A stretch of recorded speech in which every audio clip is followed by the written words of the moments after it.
No one heard the alien bat dragon's desperate call except the human man. Beginning. The Earth had long since moved past its naive wonder at alien contact. By the year 2341, the human race had charted dozens of star systems, forged alliances with insectoid traders from the Capric Belt, and fought bitter wars with the crystalline Vadar swarm. Humanity had grown arrogant in its expansion, believing itself the natural heir to the stars. But even arrogance has limits. Among the black stretches of the Androvian Nebula, whispers spread of a dying race.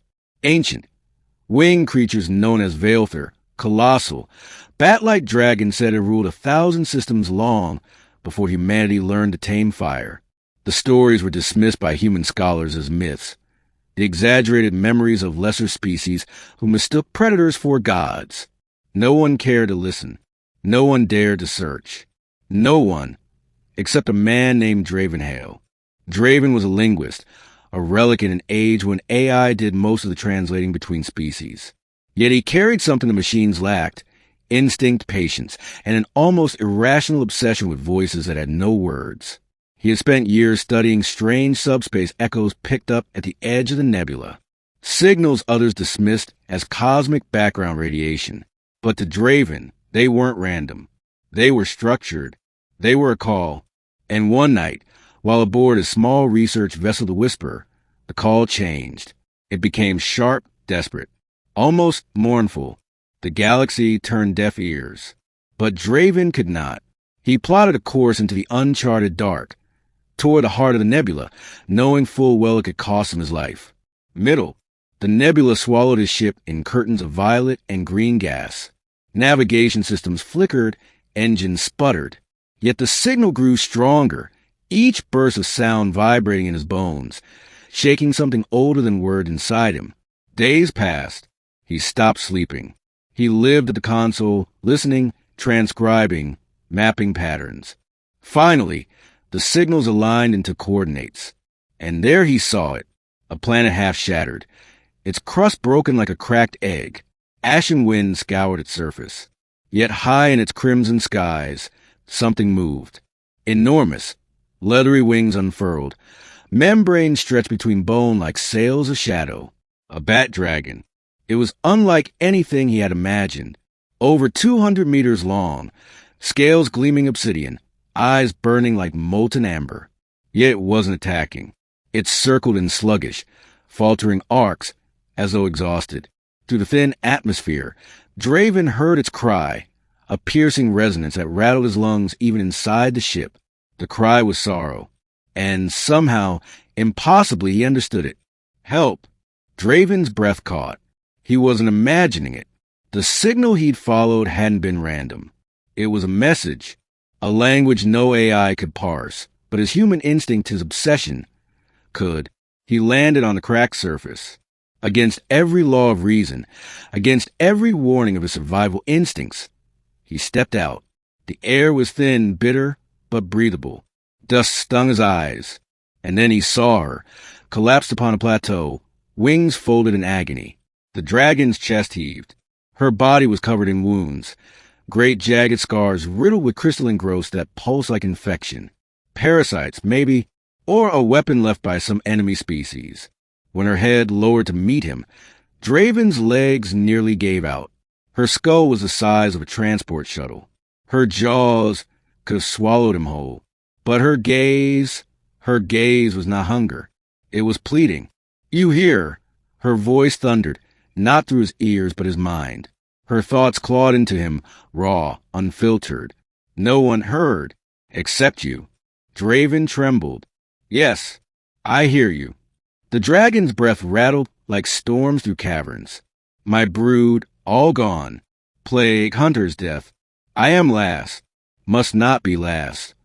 Her words were broken, but the meaning pierced him. She was the final survivor of the Veilther, the last of a species so ancient that entire civilizations rose and fell beneath their wings. And she was dying. Draven could have left. He could have reported the finding, become immortalized as the man who discovered the last bat dragon. But he couldn't. The sound of her cry had carved itself into his chest. What do you need? He asked. Her wings shifted weakly, Stirring ash. Cure. Seeds of life hidden. Cavern beneath black sunstone. But I cannot reach. Too weak. Alone. Draven clenches fists. He had no weapons, no army, no fleet. Just a small ship, his body and his mind. But he nodded. I'll go. The cavern of the black sun. The planet's surface was treacherous. Shards of obsidian jutted like blades. Magnetic storms scrambled his instruments. But the dragon's voice guided him, whispering into his thoughts. Finally, he reached the cavern, a yawning maw beneath a towering monolith of stone that absorbed all light. He descended into the dark, his torch barely cutting through the choking mist. Then came the movement, the parasites. They weren't mindless infection. They were living, writhing things, spine creatures shaped like eels, their bodies glowing faintly with crystal veins.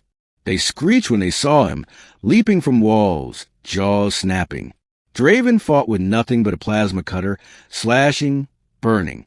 The creatures shrieked, their blood sizzling on the cavern floor. For everyone he killed, 2 more writhed from cracks. But he pressed on. He stumbled into the inner chamber, and there, in the heart of the cavern, lay the seeds of life. Not seeds in the human sense, but glowing orbs, humming with genetic code older than the galaxy itself. They pulsed in rhythm with the dragon's call. He seized them. The parasites converged. He barely made out alive, sprinting into the storm, lungs burning. His body was slashed, his suit torn. But when he collapsed at the dragon's side, the orb still clutched to his chest, her eyes widened. You did not flee, she whispered inside his mind. Draven gasped, blood on his lips. You called. I answered. With trembling claws, the dragon lifted the orbs. She pressed them against her chest, and they dissolved into her body, fusing with her veins. Her wounds pulsed, then began to heal. The infection shriveled and died. Her wings unfurled, stronger now, catching the dying light of the shattered sky. Her roar shook the heavens, a cry of rebirth. Ending. Days turned into weeks. Draven stayed with her, learning more her language, her memories. She told him of the Veilthur Empire, when her kind were not monsters but guardians, keepers of balance across the stars. But younger species rose up, feared them, hunted them. The parasites had been bioweapons, unleashed to wipe them out. She was the last. Until now. For the seeds she absorbed were not only a cure, they were progenitors. In her body, new life stirred. She would lay eggs again. The Veilthur would return, yet not as conquerors. She swore it, with humanity's help. They could rise not to rule but to guide, to heal the rifts left by endless wars. When she asked for his name, Draven gave it. When she offered hers, it rumbled through his bones like thunder. Zerath. And so a bond was forged. Not master and servant, not man and beast, but something older, companions, guardians of one another. When Draven finally transmitted his findings to the human colonies, no one believed him. They mocked the recordings, dismissed the roars as fabricated. It didn't matter. He hadn't come for glory.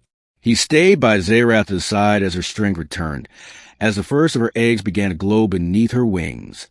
And when the time came to leave the dying world behind, he climbed onto her back.